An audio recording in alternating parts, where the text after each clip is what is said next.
রাজধানীর এভারকেয়ার হাসপাতালে দেশি বিদেশি বিশেষজ্ঞদের সমন্বয়ে গঠিত মেডিকেল বোর্ডের অধীনে খালেদা জিয়ার চিকিৎসা চলছে। এই বিষয়ে সবশেষ খবর জানাতে আমাদের সাথে এভারকেয়ার হাসপাতালের সামনে থেকে যুক্ত হচ্ছেন সহকর্মী মেহেদী হাসান। মেহেদী, বিএনপি চেয়ারপারসনের শারীরিক অবস্থার সবশেষ কি তথ্য রয়েছে আপনার কাছে? কি অবস্থা আমাদের জানাবেন, এবং আজ রাতে আর ডাক্তারদের কোনো ব্রিফিং করার সম্ভাবনা রয়েছে কিনা সেটিও জানতে চাই। বুশরা, আজ রাতে ব্রিফিং হবে এই ধরনের একটা আমরা শুনছিলাম বিষয়, তবে এখন পর্যন্ত আমরা নিশ্চিত না।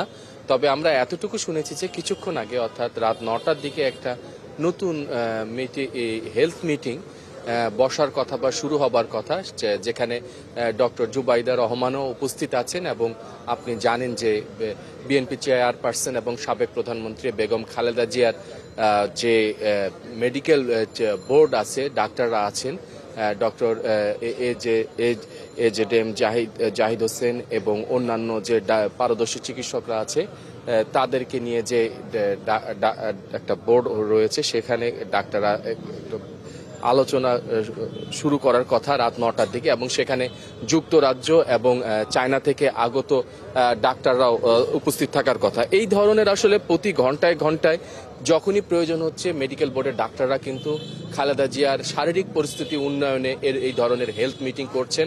প্রয়োজনে তারা যুক্তরাষ্ট্র, ইউরোপ থেকেও যারা যে যে বিষয় প্রয়োজন সেই বিষয়ের পারদর্শী চিকিৎসকদের সাথে যোগাযোগ করার চেষ্টা করে তারা সমস্যা সমাধানে পরামর্শ নিচ্ছেন, এবং সেই হিসেবে সম্মিলিত একটা সিদ্ধান্তে খালেদা জিয়ার চিকিৎসা চলছে।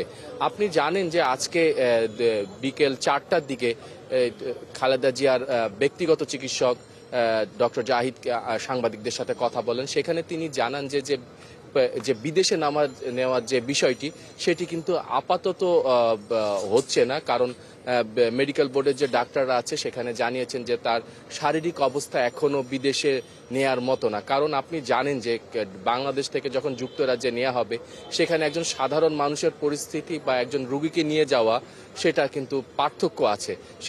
এই বিমান যাত্রাটাও একটা ঝুঁকির মধ্যে পড়তে পারে। তাই মেডিকেল বোর্ডের ডাক্তাররা বলেছে যে যতক্ষণ পর্যন্ত না খালেদা জিয়ার শারীরিক পরিস্থিতি উন্নয়ন না হবে বা উন্নতি না হবে, ততক্ষণ পর্যন্ত তারা এই বিষয়ে পর্যালোচনা করবেন। তার যে স্বাস্থ্য পরীক্ষাগুলো আছে, প্রতিবেদনগুলো আছে, এবং সম্মিলিতভাবে বসে সবাই সিদ্ধান্ত নেবেন যে কখন নেওয়া যায়।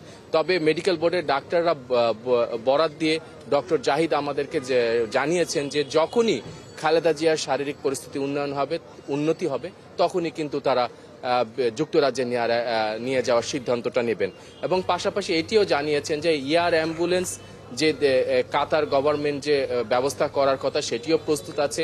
এবং খালেদা জিয়া যে যুক্তরাজ্যে যাবেন এবং তার যে বহর আছে চিকিৎসকদের, সেই চিকিৎসকদেরও সব ধরনের নথিপত্র, কাগজপত্র প্রয়োজনীয় সবকিছুই প্রস্তুত আছে। অর্থাৎ খালেদা জিয়ার শারীরিক অবস্থার উন্নতি হলেই কিন্তু আসলে এই সিদ্ধান্তটা নেওয়া হবে। অনেক ধন্যবাদ মেহেদী আপনাকে আমাদের সাথে যুক্ত হবার জন্য। দর্শক, আমাদের সাথে এভারকেয়ার হাসপাতালের সামনে থেকে যুক্ত হয়েছিলেন সহকর্মী মেহেদী হাসান।